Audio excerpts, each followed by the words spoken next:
Hi, in this tutorial I will show you how to use donut charts.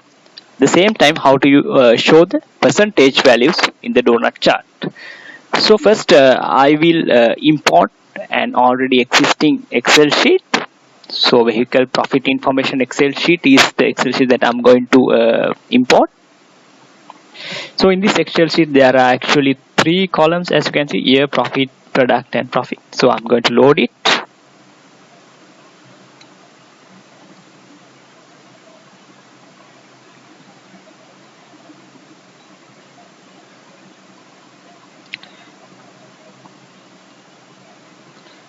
Right, as you can see in the fields, that sheet is being loaded now.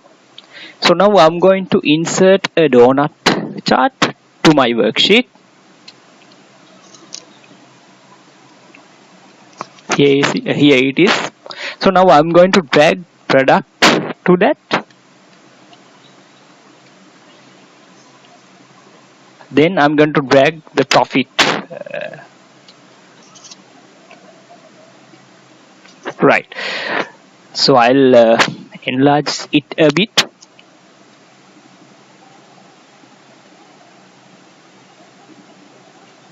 So guys, as you can see, only the label information is the value that you can see in here. But if you hover inside the donut chart, so you can see the percentage values as well. So now I'm going to add it to the percentage values to the label. So first you have to go to format. So you have to first select the sheet, donut chart, then format. Then there's a field called detail labels.